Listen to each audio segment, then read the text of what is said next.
My name is Reneau Peurifoy, and this is the second of a two-part series dealing with stress management. The first video explains what stress is, along with 3 practical things you can do to manage those times of high stress that we all encounter from time to time more effectively. In this video, I discuss long-term stress management. The first video described how stress is simply the triggering of the fight or flight response by an external or internal stressor. Thus, long-term stress management focuses on identifying and reducing the recurring external and internal stressors in your life. The recurring external stressors that people face include a wide variety of things, such as the normal demands of family and work, problems associated with a family member with a chronic health, substance abuse, or mental health problem, as well as stressors associated with life in a city or region where there are major social problems.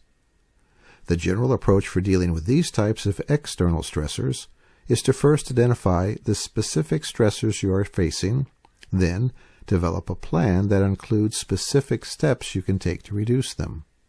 For example, if you have a job that is extremely stressful, you might look for ways to reduce the stress at work. If it's difficult for you to identify steps you can take, talk with someone you trust who has experience with the problem you are facing. This might be a family member, a friend, or someone you work with. It might even be a professional counselor. If you cannot identify steps you can take to reduce work-related stress, it may be a sign that you need to transfer to a different position within the company. Find a different company to work for, or maybe even find a different type of work.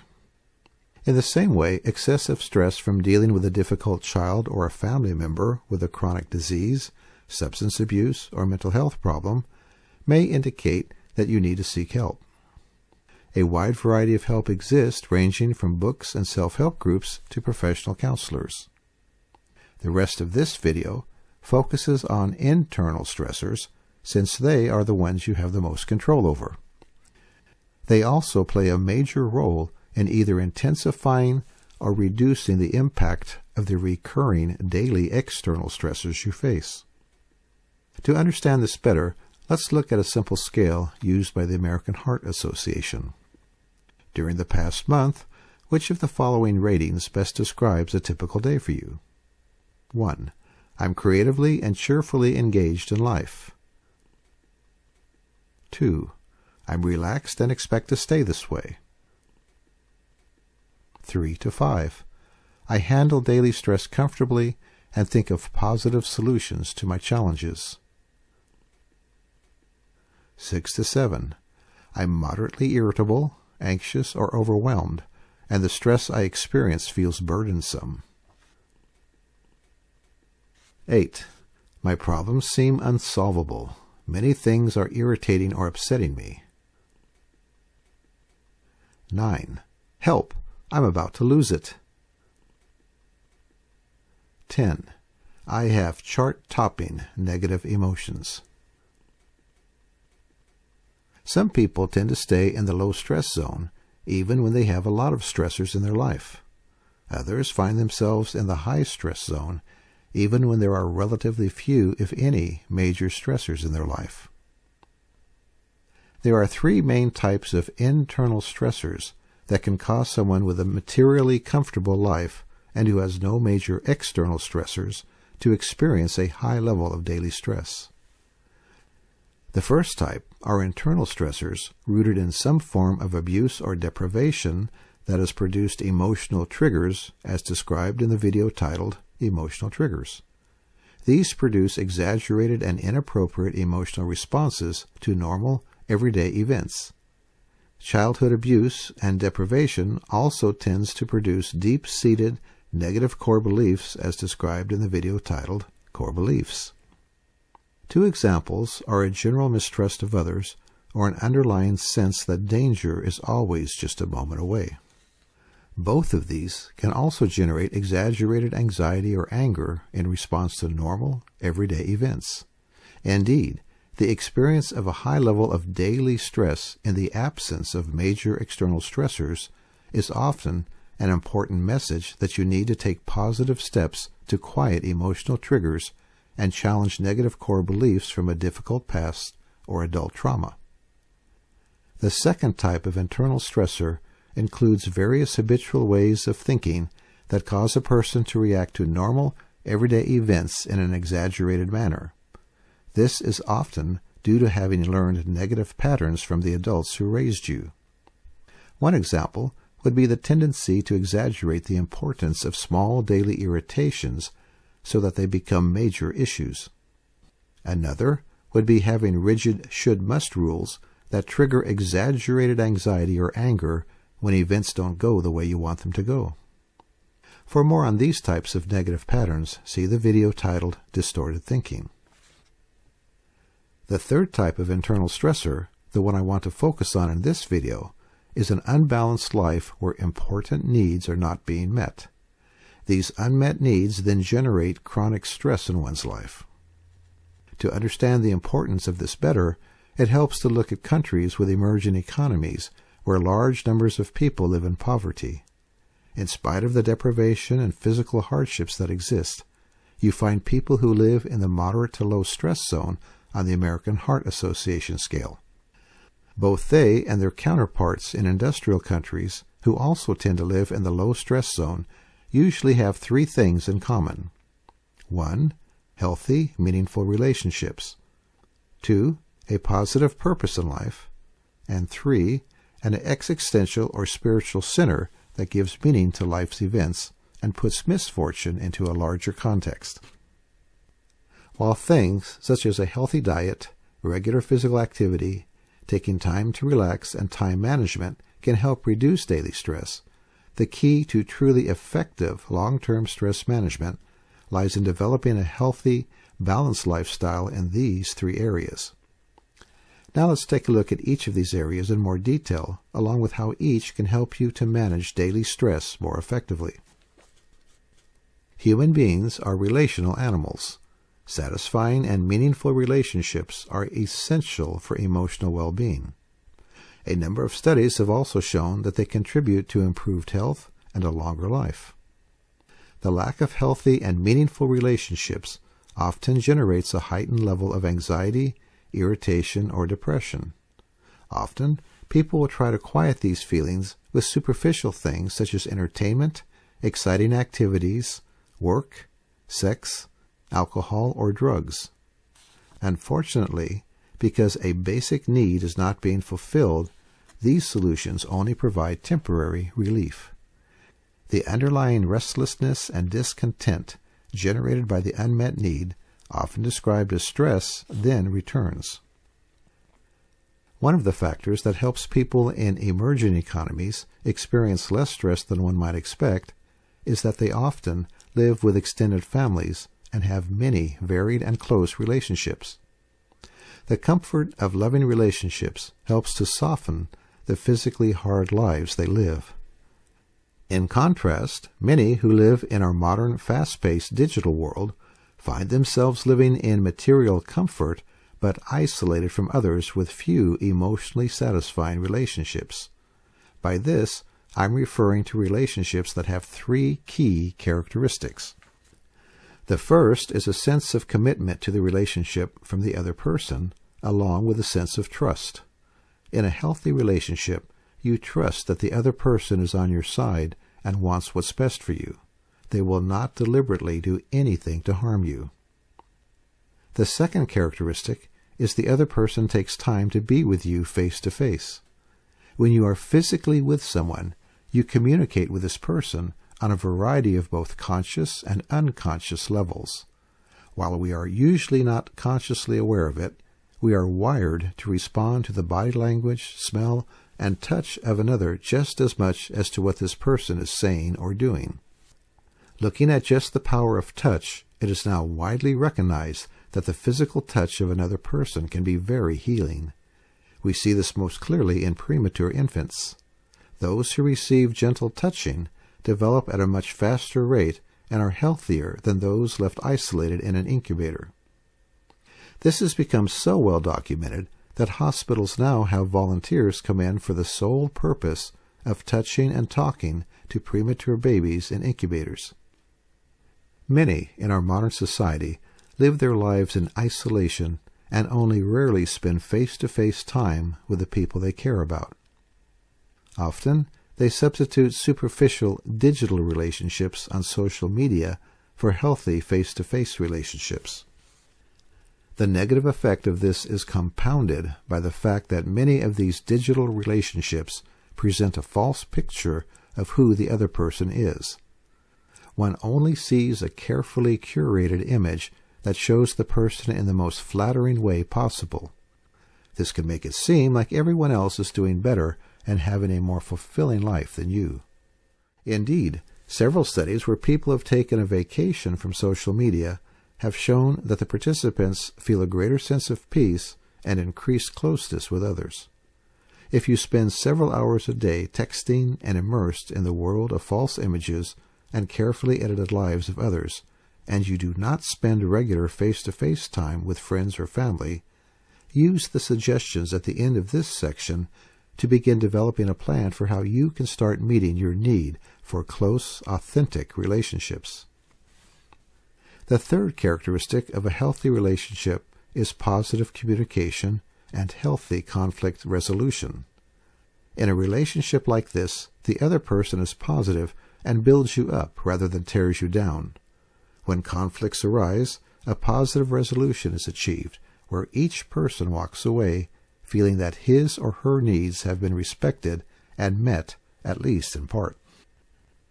If these three things are not true for your current relationships, begin looking for people to spend time with who are emotionally healthy and positive.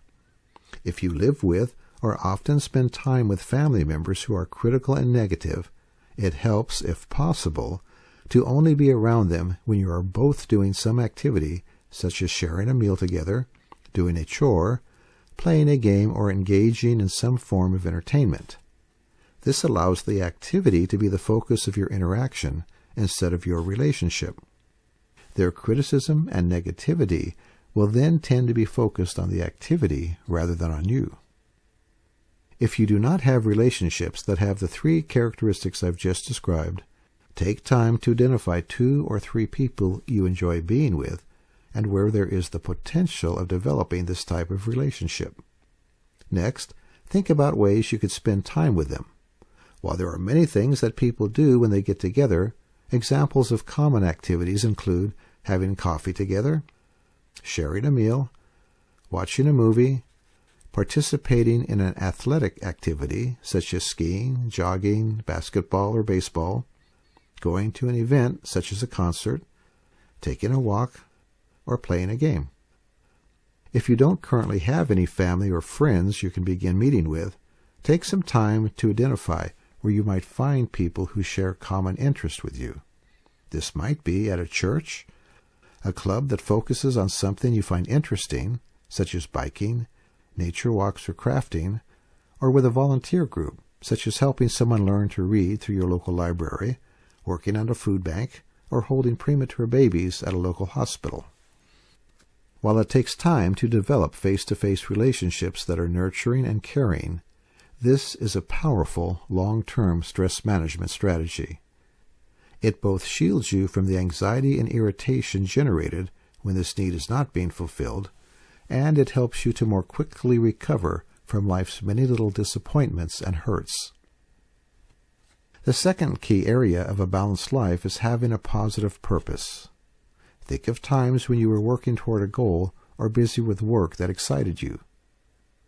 Time probably seemed to fly by, and the small problems of the day seemed less important. Now think of a time when you were not involved with anything that was engaging. Time probably dragged by slowly, and small problems often became exaggerated. Developing realistic goals, along with a plan for achieving them, can have a dramatic positive impact on how you perceive life. If you currently do not have something that excites you when you get up, take time to identify a goal that you can work towards that is meaningful to you. This goal may be job-related, or it may involve something in your free time, such as a hobby, music, sports, or a church or charitable activity. It might even be something you found exciting when you were young, but abandoned when the demands of adult life began to press in on you. The bigger the goal you have, the more engaging it will be. It also helps if your goal is related to the existential or spiritual beliefs I describe next.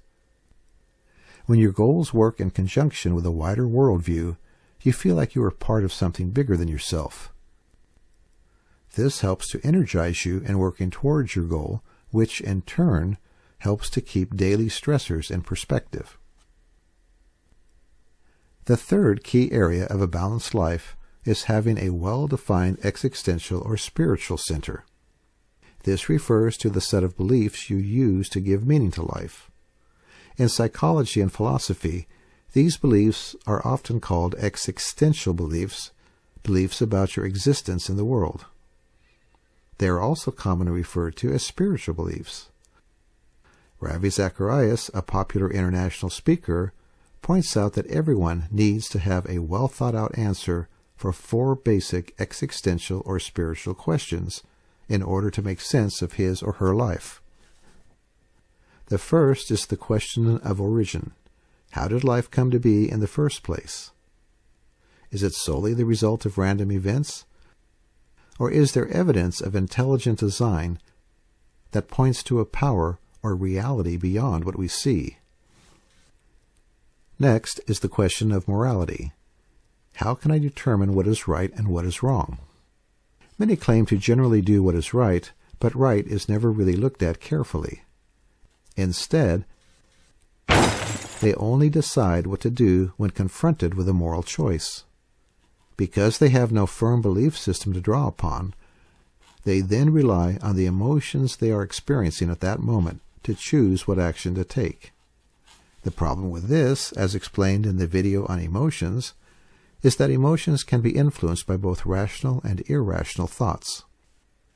The result is that when trouble or difficult decisions are encountered, they find themselves mired in confusion or making quick decisions they later regret.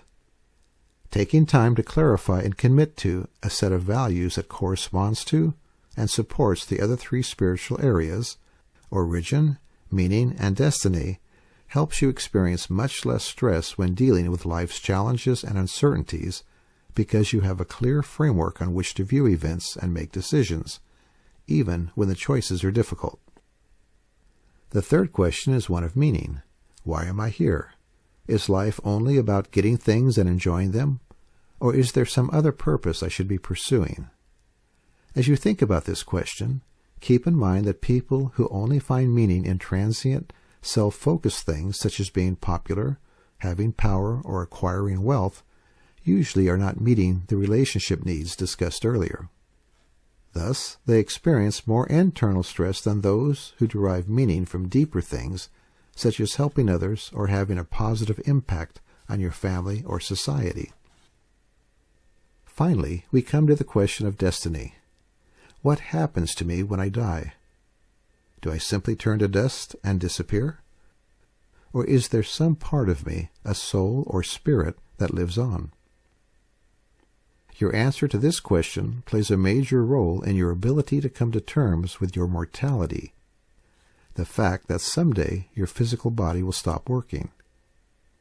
Those who are at peace with their mortality tend to experience less internal stress when dealing with life's many problems. When considering this question, you may find it helpful to read about near-death experiences that occur when people are clinically dead. Raymond Moody, the psychologist and physician who started the study of near-death experiences in 1975, reports that after talking with over 1,000 people who have had these experiences, he is confident that there is a life after death. While building on Dr. Moody's pioneering work, many others have found the same to be true. If, after looking into this research, you also find this to be true, it can have a profound impact on your answers to the first 3 questions about origin, morality, and purpose. As you work through each of these questions, it's important to develop answers for each that corresponds to reality and fits into a coherent system. Only then will your answers provide you with a worldview that you can use both to make choices in life and give meaning to life's ups and downs. This, in turn, helps you to be less reactive to the various external stressors in your life. If you've never thought much about these 4 questions, questions that the philosophers and religions of every culture have wrestled with, I would encourage you to make a plan for how you will address them. Since this is a very personal issue, it's hard to give specific guidelines. However, a good place for many to start is with religious or spiritual beliefs you grew up with. If you have not thought much about them since childhood, take some time to explore them again as an adult. If little was said to you about spiritual things when you were young, take some time to read a few books or watch a few videos that deal with each of these questions. You can also take time to attend a lecture or talk with someone active in a church or philosophy that you've been curious about. Stephen Covey tells the story of a man who was walking through a forest when he came across a frustrated lumberjack. The lumberjack was cursing and swearing while trying to cut down a tree. "What's the problem?" the man asked. "My axe is blunt and won't cut the tree properly," the lumberjack responded. "Why don't you just sharpen it?" "Because then I would have to stop chopping," said the lumberjack. "But if you sharpened your axe, you could cut more efficiently and effectively than before." "But I don't have time to stop," the lumberjack retorted, getting even more frustrated.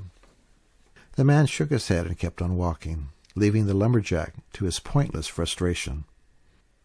The moral of the story is simple.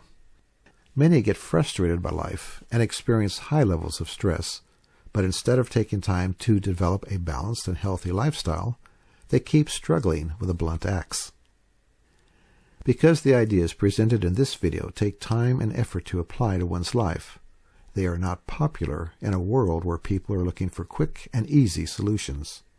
However, you only need to look at the lives of people who spend most of their time in the low-stress zone to see that healthy, meaningful relationships, having a purpose in life, and an existential or spiritual center that helps you put the setbacks and uncertainties of life in perspective truly are the key to a less stressful life. So, if you tend to live in the high-stress zone, listen to the message that your stress is giving to you. Begin to identify the steps you need to take to develop a more balanced and healthy lifestyle in each of these 3 areas. The alternative is, like the lumberjack, to keep chopping away with a blunt axe.